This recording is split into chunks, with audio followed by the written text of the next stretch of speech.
Injury question to start. So, anything new on Tucker or Jake? No, same status for both. Okay. So, with that said, then just the last week since you played, you talked about these are things we wanted to do to get better. What would you concentrate on in terms of trying to improve over the last week or so? Yeah, a lot of it was just back to some of the basics. Our positioning defensively.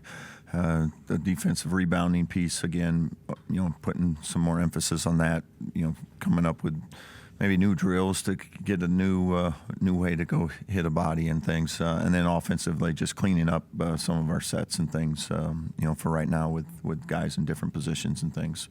New drills. So do coaches sit up at night thinking of new drills? How do you come about that? Yeah, basically just going back to the staff of like guys, things you did at previous stops or things you've seen on videos or whatever of just getting creative with. He had a whole week to prepare with finals week and things, so we didn't want to kind of do the same stuff we've done for the last 6 months. Was come up with a couple of new ideas to keep it fresh this week when you don't have an opponent for a whole week. So I thought it was good. I thought guys had. Truthfully, one of our better weeks for a finals week. I thought our practice were pretty energetic and engaging, and sometimes that can be challenging this week, but the guys did a nice job with it. Without Tucker, you've had two different lineups. Is it going to be matchup-based, you think, moving forward? Is that how you're going to probably work? A little bit. I think most of it, though, will be kind of what you saw the other night for right now, with starting JP at that 3, and then when we do go big, making sure that I want a little more shooting around that big lineup. So when we go big, we'll try to put our better shooting lineup around it. The positioning that you're referencing defensively, is it on ball screen switches, more on boxing out? What are some of the things you really more off the ball type stuff. There's times because we're trying to be pretty aggressive into the ball, trying to be aggressive, blowing up some handoffs and those type of things. But there are times when we get a little stretched and out of position, and it puts us on an island one-on-one. So we want to be able to do both, and that can be tricky sometimes. How do you pressure and provide help? And that's the stuff we worked on the most this week.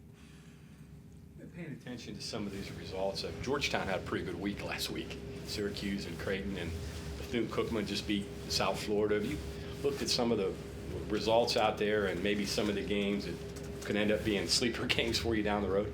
Yeah, I mean, we pay attention to that stuff, and Mess is great at making sure we're always up to date on how other teams are doing, that either we played or we're playing in the future. But, I mean, as a staff, we thought that Georgetown win had the potential to be a really good win because I think they're pretty talented, and you certainly saw that on display this week from them as they're continuing to gel as a team too.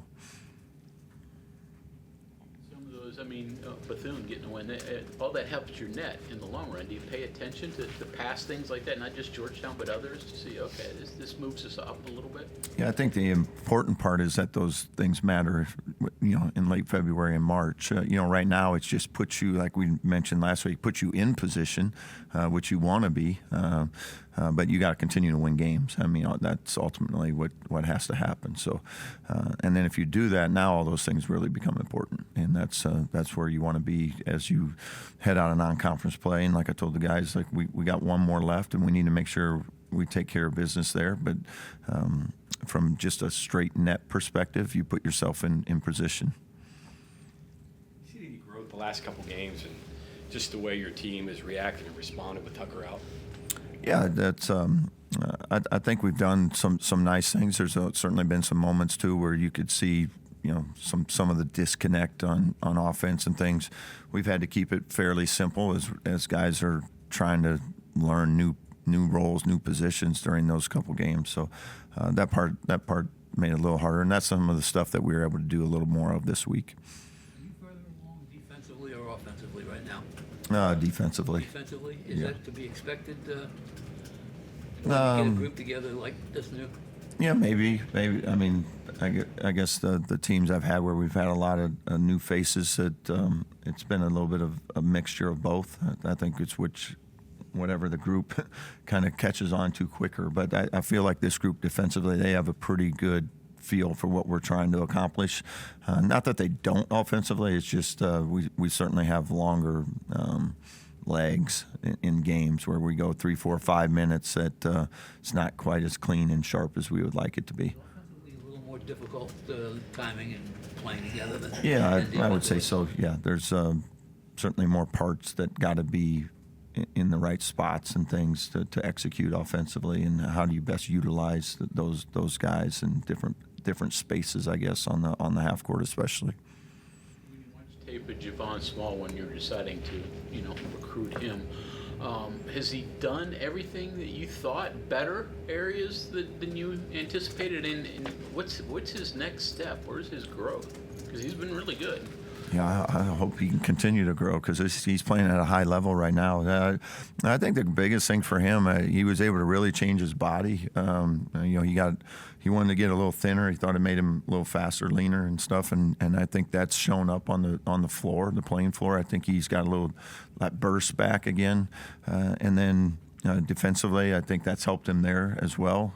He's guarding well, and then on the offensive end, he still is a strong kid, and he's able to still get by people even with maybe being a little lighter. But he's doing a lot of really good things for us, but I don't see any reason why that can't continue. I mean, there might be nights where people are going to run more bodies at him, and he's going to be more of a distributor on those nights, but he has no problem in doing that, and he's very willing to do that if that is what we need to do to help us win. Coach, I know you got Sunday's game before conference play starts, but you kind of think back to the preseason, beginning of the year, and the Big 12 kind of looked like this huge, impossible gauntlet almost. Having the success that you guys have had, Gonzaga, Arizona, Georgetown, does it kind of make it seem more doable, or maybe there's less awe about the Big 12 schedule now, or maybe I'm just crazy. I don't know. I mean, Big 12 is still a really, really good league, and we certainly understand that. I think our guys also have some confidence in each other and what they're doing, and like I said, they came here to compete. They came here to win, and that'll be our mission kind of every night, in Big 12 play. And there'll be some nights where that's going to be great, and there's going to be some nights where you're going to come up on the short end because it's a tough league. And but our goal is every single night we're going to approach it the same way. We're going out to try to win those 40 minutes. Said in the past that you've used Tucker on the floor to kind of be your eyes sometimes and kind of gauge that and get a feel. Who's that guy now that you go to and say, hey, what are you seeing? What do you like? What do you want to run? Yeah, I'm not afraid to hear from all the guys, and they all give input. I think Javon certainly is one of those guys that has a very good feel for what's going on. I think Javon's been great. With the other guys. In the huddles too, of encouraging them to stay confident and continue to shoot and when they're open and take advantage of those opportunities. Because Javon knows, it's great. We're getting 27 right now. Can he continue to do that every single night? And, we'll see. But that's he knows we're going to need the collection of everybody on a night in, night out basis to give ourselves the best chance. In your wildest dreams, did you expect this out of him? Has he exceeded what you thought you were going to get out of him so far? I mean, he's playing at a really high level. I don't know that I mean, we took him because we thought he was a really good player and had a chance to do things like he's doing. And but when you watch it, it's like that's what we see every day. So the fact that he's doing it on game night doesn't surprise us a lot because we see it in practice, on a consistent basis. He can get his shot off the bounce. He can create his own offense, which is obviously helpful to you. Yeah, coaches like that. Yeah. Yeah, make us look good when everything breaks down, right? It's and he can do that. You have to have guys at the end of a shot clock when you have nothing that can go get you one, and he's certainly one of those guys. We're talking about trying to implement KJ into the rotations more to get him off the ball. Any concerns there? I mean, obviously he's a freshman, just kind of starting to find his way. Concerns about him at all playing more of a pivotal role at the point? No, I don't think so. I think KJ's done a nice job in taking advantage of the opportunities that he's had when he's been in there. He guards well. He can handle the ball. He can get us into our offense, and I think he's done especially for a freshman point guard. And that's a lot of times that's a tough position to come in and contribute is at that point guard spot. But I think he's handled it well in the minutes he's gotten. So if you can kind of take me through the eyes of a coach here. So I mean, obviously, Javon probably starts out at point and does his thing.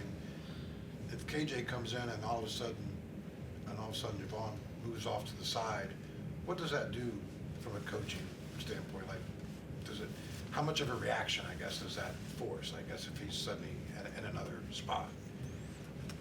If KJ's doing well. Yeah. Well, I'm saying if you move Javon off the ball, what kind of reaction does that force on the other team, I guess? I mean, the ability for us to move Javon around is a big deal. So if a team's preparing for Javon at the point, hey, they're going to run these 4 or 5 actions. This is how we're going to guard him. But now if we have the ability to move Javon off the ball, get him involved in some other actions, that's a different way you got to defend him than, hey, here he comes with the ball, load up on the ball. If we get him out in the wing and he's now coming off of some down screens or whatever it may be, we can use him as a screener more. There's just a lot more ways to utilize him in playing multiple positions. So it does make it more challenging to stop him in one particular way. Now you got to find a variety of ways to try and slow him down. When he's at the point, they can just run 2 guys at him, right? Certainly can, yeah. If he's not, it's harder to. Yeah, Yeah. it's harder to find him. Yeah. I think they'll know where he is, though. How do you handle the Christmas holidays? I mean, for some of these kids, it's their first time away from their families during that period. So are you conscious about, trying to involve them in things? Coaches take them home. What do you do during this time of year? Yeah, all of our guys got a place to go. Many of them are going home, or they're going and seeing close friend or relative, whatever it might be. And this year we were pretty lucky. We purposely scheduled the afternoon game so that guys could get out after the game for those in driving distance to give them another half a day at home, and then they'll come back on the 27th. So for college basketball, we got a nice break. This is the longest maybe I've been able to give them, and to be home for Christmas Day worked out great. Just with us not playing until the 31st, there's a nice gap in there for the kids to get home. You guys healthy too, I guess, or healthier, fresh.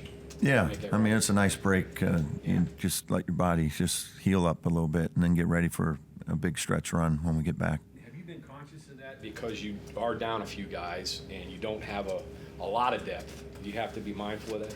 Yeah, we've been pretty careful here in practice the last few days because we are a little shorthanded. So we've had to cut down some of our live, body on body stuff. Just try to protect some guys to get to the break here.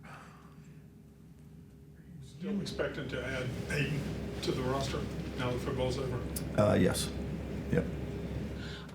I don't know whether you want to answer this or not, or how heavily are you considering the idea that your son has got 7 games and he only has 1 game more to make a decision on whether redshirt or not?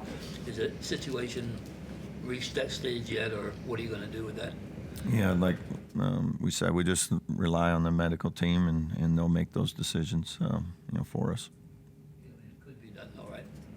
What's that? It could be done. You could redshirt him still, and even though it's 7 games in.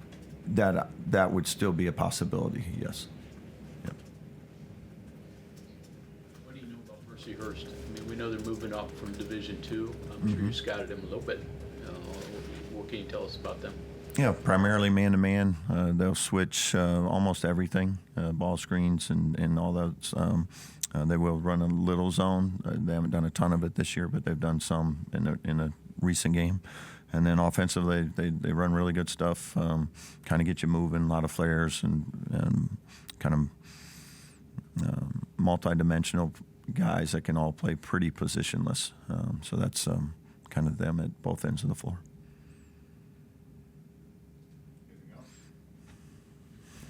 Thank you all.